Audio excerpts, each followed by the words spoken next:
For decades, it was the most exclusive address in America. Behind towering gates and lush gardens, celebrities, politicians, and socialites gathered for legendary parties that seemed to last until dawn. But when the guests went home and the camera stopped rolling, those who lived inside the mansion claimed they weren't alone, including the 3 women who were chit-chatting in one of the bedrooms. They had just come home from a long road trip and were unwinding and catching up. The TV is on in the background.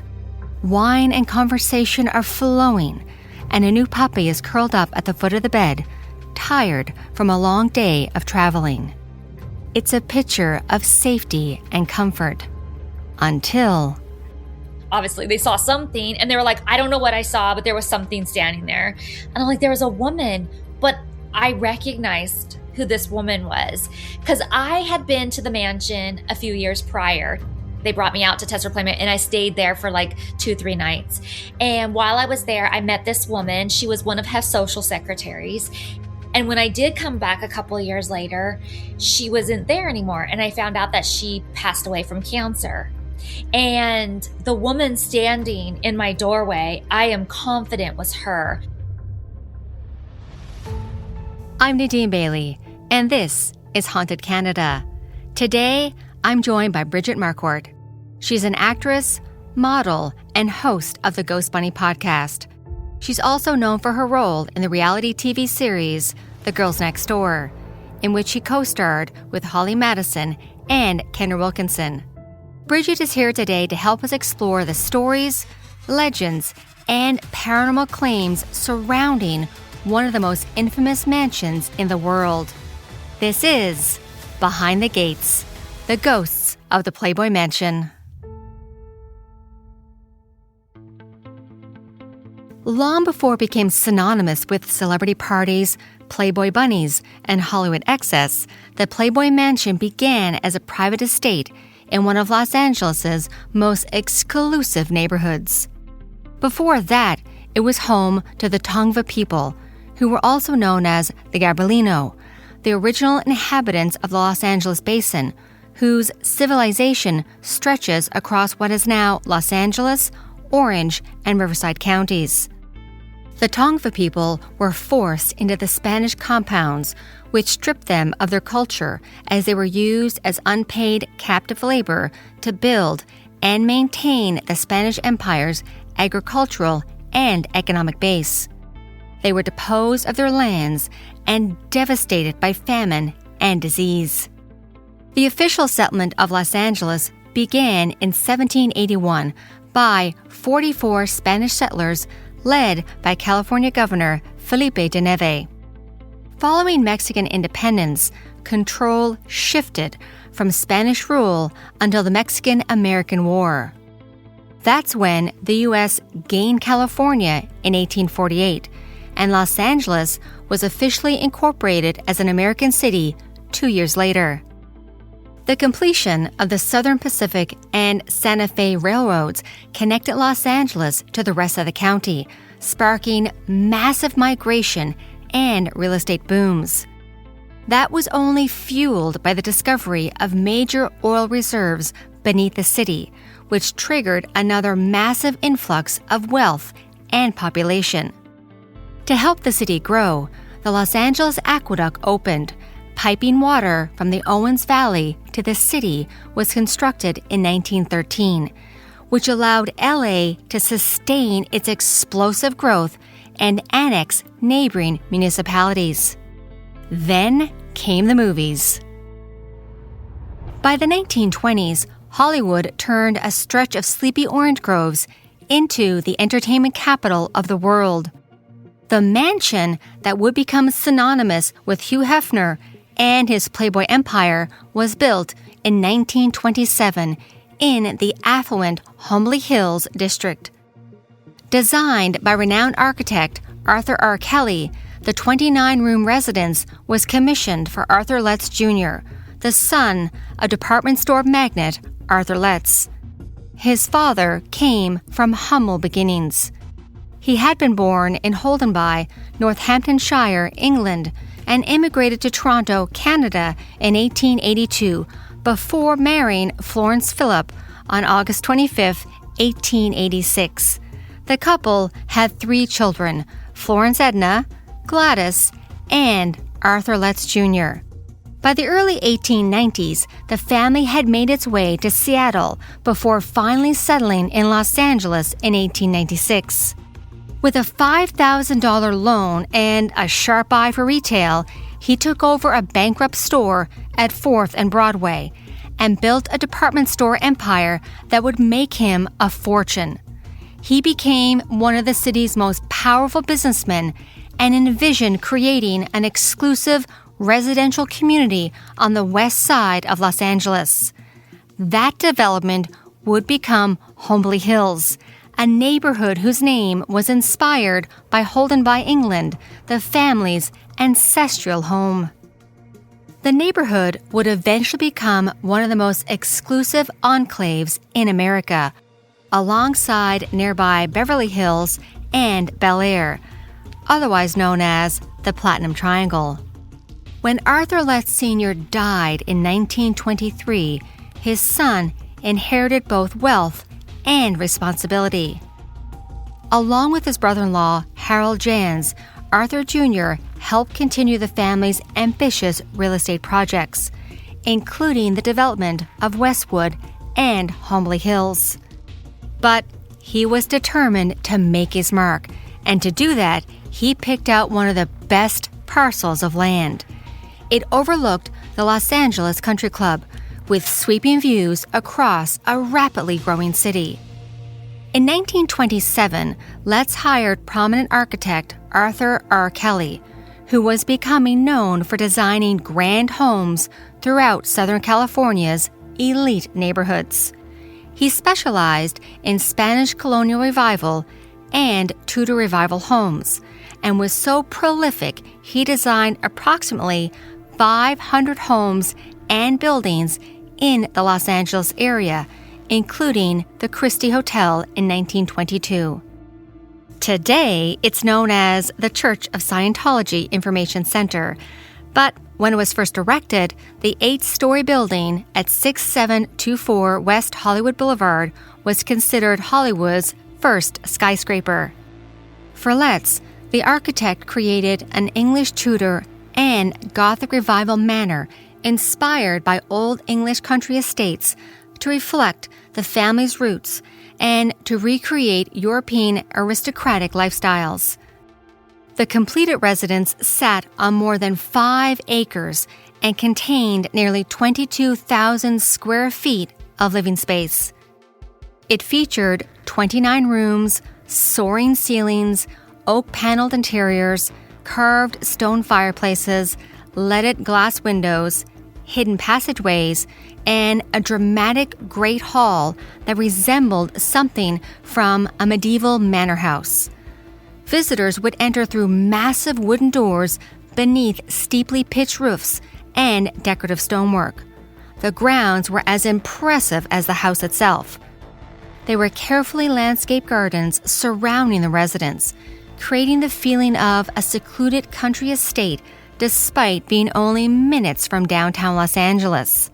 Mature trees, winding pathways, fountains, terraces, and expansive lawns reinforced the illusion that visitors had stepped into an English manor, while the estate's elevated position overlooking the Los Angeles Country Club made it one of the premier properties in Homely Hills. The house was originally known as the Charing Cross Estate, and for 30 years it was the private home of Arthur Letts Jr. and his family. During that time, it symbolized the aspirations of Los Angeles' emerging elite. Old world architecture, vast grounds, and a sense of permanence in a city that was still relatively young. In 1959, Arthur Letts Jr. passed away, and the property changed hands. Louis Stanham, whose inventions ranged from instruments for oil exploration to measuring devices used to keep spacecrafts on course, purchased the property for $1 million.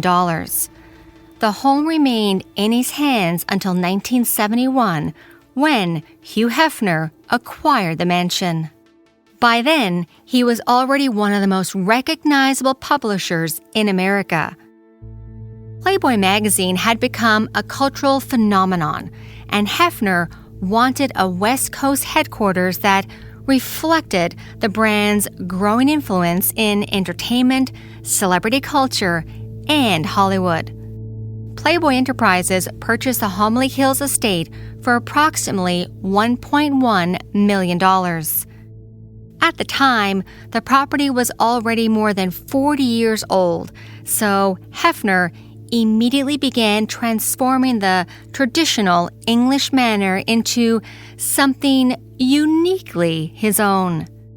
Swimming pools, waterfalls, a tennis complex, elaborate gardens, an aviary, exotic animals, and the now famous grotto became defining features of the estate. What had once been the private home of the Letts family evolved into a sprawling entertainment venue unlike anything else in Los Angeles. And by the mid-70s, the mansion became both Hef's residence and the public face of the Playboy empire, where he hosted everyone from Frank Sinatra, Quentin Tarantino, and Paris Hilton. The Halloween parties were stuff of legends. So were the Friday night movie screenings, the Sunday brunches, and the New Year's Eve celebrations. The mansion experienced a cultural revival in the early 2000s through the reality television series The Girls Next Door. The show introduced millions of viewers to life inside the estate and focused on Hefner's relationships with Holly Madison, Bridget Marquardt, and Kenner Wilkinson. For a generation of viewers, including myself, the series transformed the mansion from a distant Hollywood legend into a familiar television setting. But unlike many alleged haunted mansions, the Playboy Mansion was never widely known as a ghost story destination. That was until Bridget moved in 2002. I tell people that I think I was sort of born spooky because from a very young age, I really loved ghost stories, scary movies. And then when I was 12, I was doing a little bit of babysitting and I made my first little bit of money and I bought myself a Ouija board. My great-grandfather, he had recently passed away. And so I was playing with my cousin, my little brother was sitting there. But then I was like accusing my cousin of moving it. She was accusing me of moving it. And then we just got bored and put it away. But then I started getting things happening and it was really scary. My parents still live in the same house, but my mom threw away the Ouija board. But it was one of those things, and I do not know how this happens, but I've heard this story so many times from people. My mom threw it away, and we lived out in the country, so she threw it in like a dumpster that was still on the property. It was in my closet again. And she was mad at me that she thought I went and got it out, and I did not. And I swore off Ouija boards after that because I thought like this was a very negative experience, and I thought that it was because of the Ouija board that it happened. But yeah, my first experience with my great-grandfather too, it was kind of scary. Like I said, we lived out in the country, kind of 7.5 acres, really nothing. You could see the neighbor's house, but it's not close or anything. And when I got home from school, I'd be the first one home and I'd be home alone. I remember coming in and plopping down at the coffee table, turning the TV on, and we always come in through the back door. We always use the back door. And I heard the back door fly open. And I was like, oh, that's weird. I must have not closed it tight, obviously, So I got up and I went into the laundry room to the back door and it was wide open, grabbed it, shut it, didn't think anything of it, went and sat back down. And a few minutes later, I heard it fly open again. And I thought, that's weird. There must be something wrong with the door, right? Like the knob isn't connecting. So I go back in there, wide open. I also kind of stepped outside just to kind of look around like nobody's out here like messing with me or something, right? No, I shut the door and I'm like jiggling it. Like, is it not latching or something? No, it's tight. That's just weird. I must not have shut it tight. I go sit back down at the coffee table and a few minutes later I hear it open again. And this time like my my blood ran cold. I was like, okay, somebody's out there. Somebody's doing this. And I'm out there alone in the country, and I'm like 12. I got up and I was like slowly walked back into the laundry room, and I went out on the little balcony out there and I like looked around, nothing. I grabbed the door really quick, I shut it, and I locked it this time. And then as I turned to walk out down the hall, I saw my great grandfather standing there having nightmares. I was felt like I was being watched a lot of the time. And my family didn't really know anything about ghosts. That was like a whole weird world to them. That's on TV. Like, I don't know what you mean. Half the family thought that I needed to see a psychiatrist, and the other half thought I needed to see the priest or the pastor at our church. And so we did both. My grandma took me to a therapist or psychiatrist or whatever she was, and she did give me, I don't feel like she kind of really understood what was going on either, but she did give me one good piece of advice. And the pastor did too. The pastor came over to our house and he listened to my stories. I don't think he believed me, but he did give another really good piece of advice. His advice was for me to keep a diary of what was going on and log it. And then the therapist, she told me that I should go to my great-grandfather's grave and ask him to make it stop, because I didn't really think it was him. At first I did, it looked like him, but then I was thinking it was too scary. And he was like this nice, jolly old man, and she said, even if it's not him, he might be able to do something from the other side to make it stop. So I went to his grave and I talked to him about making it stop. And eventually it did, but this went on for like a couple of years. Very strange things. And like I said, it was really scary. But instead of pushing me away from the paranormal, it made me really interested. And it also made me kind of on a mission to prove that these things happen and you don't have to be crazy, and it's not necessarily demonic or negative. Anytime we would stay somewhere, I would haunted or not, if I just thought it was haunted, I would be like my little camera in my pajamas. I always had to do it at midnight, stay up till midnight and walk around and try and capture something or experience something. While I was at the mansion, I put together my paranormal kit, and I got my EMF meters and my dowsing rods, and started my little kit back then in 2005. That's the same year The Girls Next Door premiered on the E! Cable network, and Bridget quickly became one of the show's 3 central stars. Her on-screen personality was noticeably different from the others. By the time Bridget arrived, the mansion was already a living institution. Hugh Hefner had been there for decades, but Bridget wasn't interested only in the parties or celebrity guests. She became fascinated with the history of the house. So there's an OG ghost story at the mansion.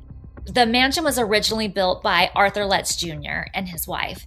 And there are a lot of Mrs. Lettses. So there was Arthur Letts' wife, but he was married 3 times.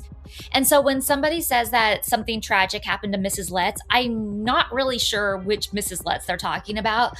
But the rumor is that Mrs. Letts jumped or fell or was pushed from the balcony right outside of my room onto the marble floor and died. Now, there is a playmate from the 80s that used to date Hef who said that she made that story up just to scare away other girls.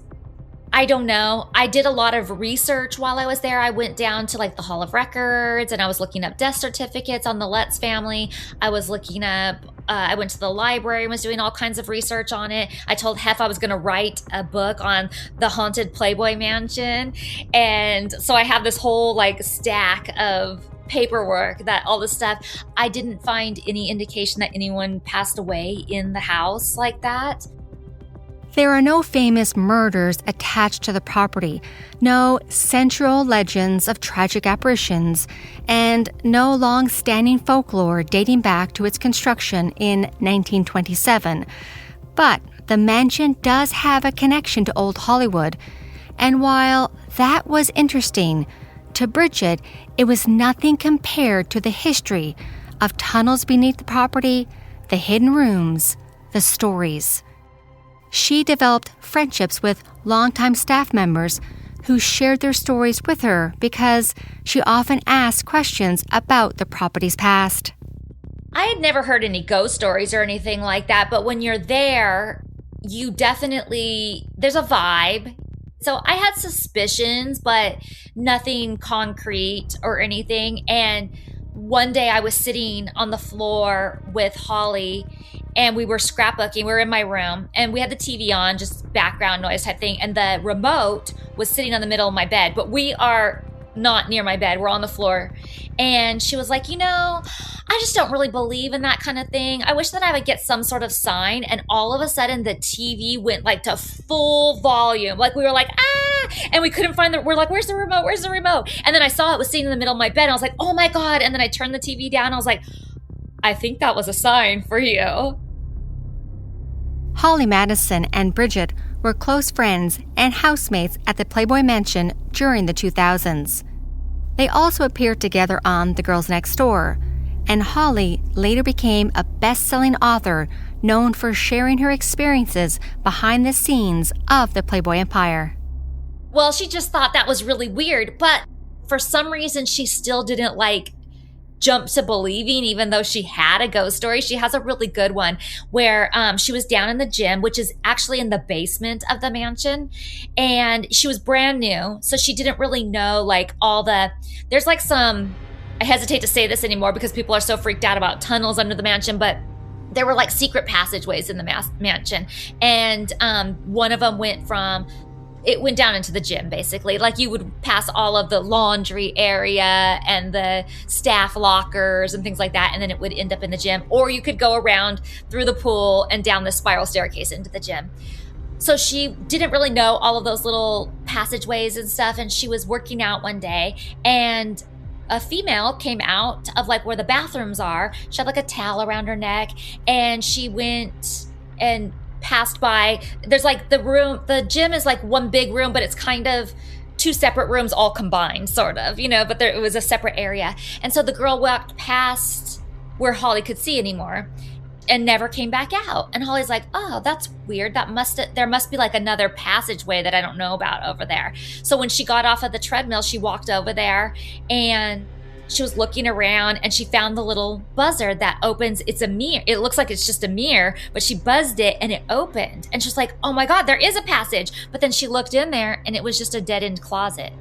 There was no out. So where did that girl go? Holly and Bridget never found out who the woman was or what happened to her. But it wasn't the last time they encountered something they couldn't explain while at the mansion. Carlina was one of the butlers, and a lot of times if we were gone, we would bring our dogs downstairs, and they could roam just free downstairs, and the butlers would take them out, all of them out to go for a walk or whatever. But they would just kind of keep an eye on them, and at least they were around people or whatever. And Holly's dogs were downstairs, and she had one Pomeranian named Panda that was just a very friendly dog. She just wanted to be where the people were, no matter what. So if everybody was in the butler's pantry, that's where Panda would be.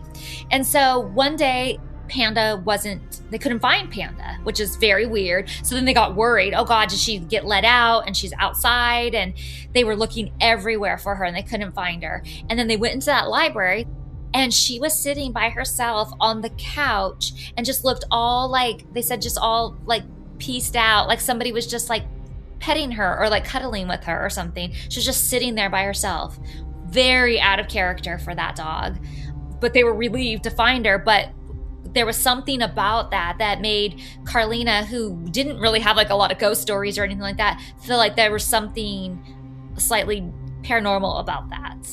Because when I was asking everybody, when I was writing my book about it, and I was interviewing everybody about it, she was like, I don't know if it's paranormal, but there's something that didn't feel right about it to me, that she was in there by herself. While she was at the mansion, Bridget made sure to record every unexplained experience. She wrote every story she heard like she did when she was a child, because strange things kept happening. I would have other things with my TV too. Before the ghost hunting shows were on, there used to be on Travel Channel, world's most haunted this or that or whatever. And I used to watch those like all the time. And then all of a sudden it would like switch. I would look up and it would be like the basketball game or something. And I'm like, okay, I know I didn't put on the basketball game. How did that turn to that? Or like the news would suddenly be on or something. And it just wasn't stuff that I was watching at that time. So I went up. We had upstairs in the attic, we had a whole video department. He actually had people that worked upstairs that had all these different VCRs and TVs, and he would record stuff for Hef. And I thought, well, maybe the audio video department upstairs can control my TV, and maybe they accidentally change my channel or they accidentally turn up the volume or whatever. So I went up and talked to John, a really sweet guy that works up there. I was like, do you guys have access to my TV at all? And he's like, what do you mean? And I was like, are you guys like able to control it at all from up here? He's like, no, how would we be able to do that? I was like, I don't know, but like I thought maybe because sometimes it changes channels or the volume goes up. And so I was like, nope, sorry, we don't have any access to your TV down there. So it wasn't him doing it. Bridget never did find out who or what was changing the volume and channel on her TV. But it wasn't the only experience she had in the house. She also described feeling uneasy in certain areas of the property, particularly in the game house.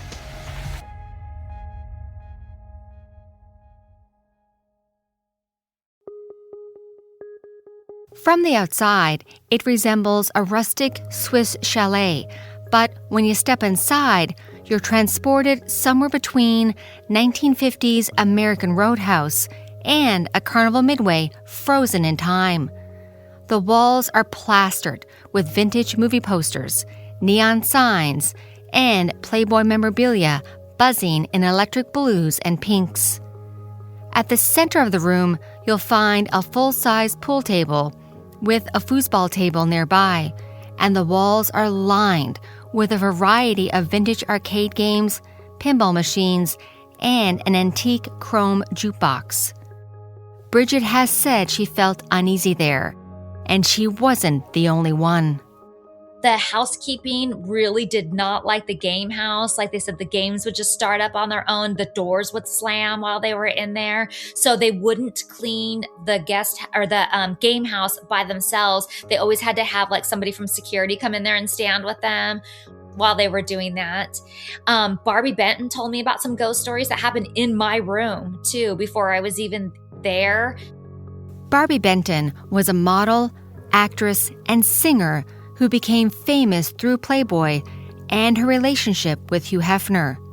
She was considered to be the one that got away, but she also built a successful entertainment career of her own. I remember she said that there was this guy that used to live in my room, and that he was taking a shower one day, and there was I forget the exact story, but like he heard somebody in there or saw somebody while he was in the shower, which is always a creepy thought. Over nearly a century, thousands of people passed through its halls. As often happens with famous historic homes, stories accumulated and grew with each retelling. Unexplained sounds became possible ghost sightings. A shadow glimpsed in a hallway became a recurring legend. The mansion's celebrity status amplified these accounts far beyond what might have occurred. But it doesn't mean people didn't experience something. Cooper, which is Hef's son, he took over after Hef was had some health issues, I think, towards the end. And he had a meeting in the library. And the library is in the main house. And there's a couple of ways to get into the library. You can go in through like the living room or media room and into the library, or there's a door that is on the outside, like in the circle where everybody parks, where you can just walk right in through the library. So there's two ways to get in. And when somebody's having a meeting like that, they'll set it up with like waters and a cookie plate, and so the butlers get it all ready for the meeting. And both doors were closed, and also security waits outside, just in case. You never know, if people are going to get weird. So there's always like a security person that's sitting there waiting. And Brian was waiting. He was the manager, waiting for the meeting to get over because there was buffet dinner and a movie that night, and he needed to clean that up and get the media room ready for the movie that night. He didn't want to do that while there was a meeting going on. So he was waiting. This meeting's still going on. He's tapping his toes. Then finally he calls down to security and goes, "Did Cooper leave and I just missed it?" And they're like, yeah, he's off the property. And Brian's like, okay, well, the doors are still closed. That's weird. Usually they leave it open, indicating the meeting's over. So he goes over to the door and tries to open it, and it's locked. So then he goes around to the outside and tries to open it, and it's locked. And there's no way that the doors can be locked from the inside if nobody's in there. So he was like, called again. He was like, there's no way. Cooper must still be in there. That he's off the property. They log everybody in and on and off the property. He's like, he's off the property. And so he had to have security come with the wad of keys to manually open that door. And there was nobody in there. He called security to come to manually open the door with the keys. And by the time security got there, the door was open. As I mentioned earlier, Bridget wrote down these stories like the priest had encouraged her to do when she was being haunted by her great-grandfather. It's how she can recall them with such great detail, including what she believes was her most significant paranormal experience.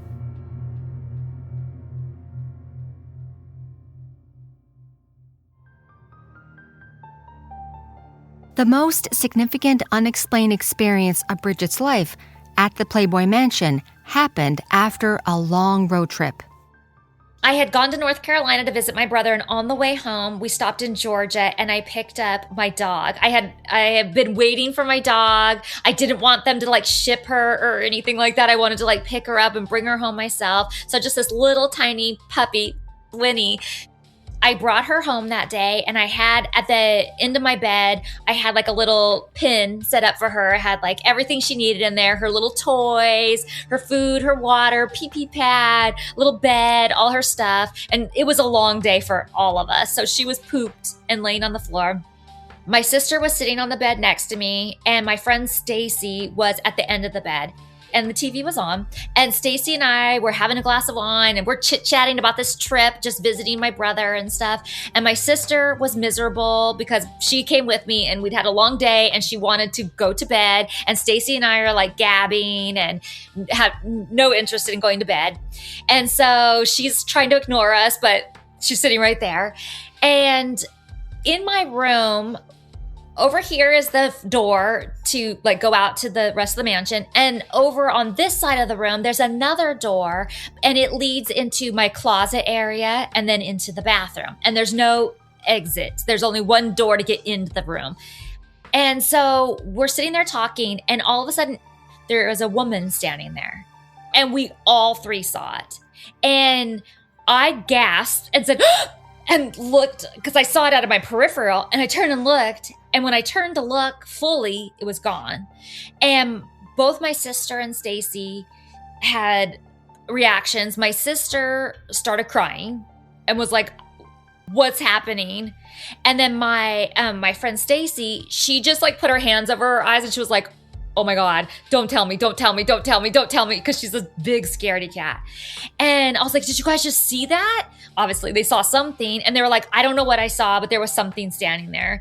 And I'm like, there was a woman, but I recognized who this woman was because I had been to the mansion a few years prior to actually living there to test for Playmate. They brought me out to test for Playmate, and I stayed there for 2-3 nights.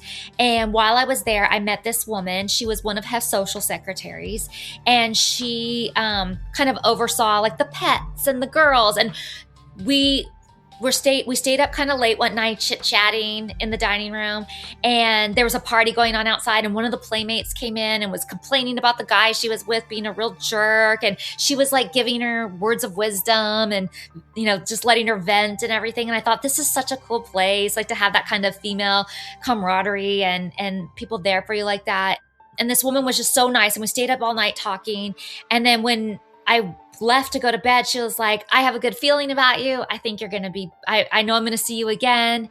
And when I did come back a couple of years later, she wasn't there anymore.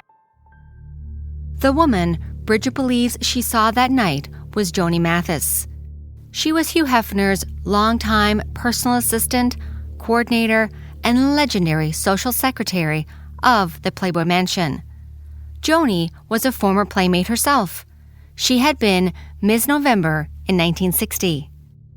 From 1971 up until her death from cancer in 1999, she managed Hef's day-to-day schedule, correspondence, and events.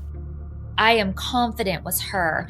The woman was wearing black acid wash jeans, like a white, like kind of men's t-shirt, but like oversized, kind of hanging on her. She was very skinny, very pale, black hair that was kind of just long and stringy. And that's very much how this woman looked when I met her.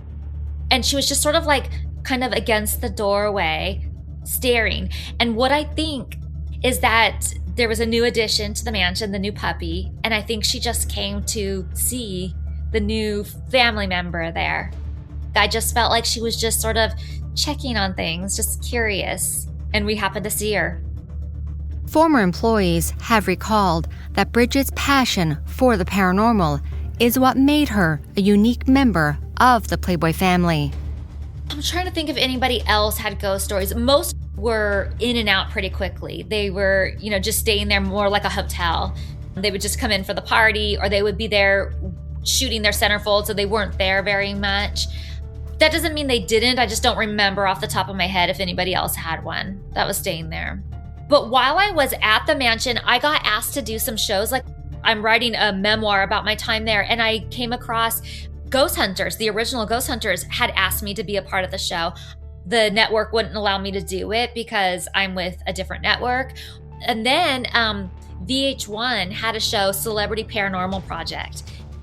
That experience helped fuel Bridget's passion and helped solidify her public persona as an expert in the paranormal. Since then, she's been able to travel to very unique and terrifying destinations. And then we told them what room, and they're like, "Oh, you made it through the whole night. Congratulations." Most people don't make it through the whole night when they stay in that room. It was scary. It was fun. It's probably the most scared I've been.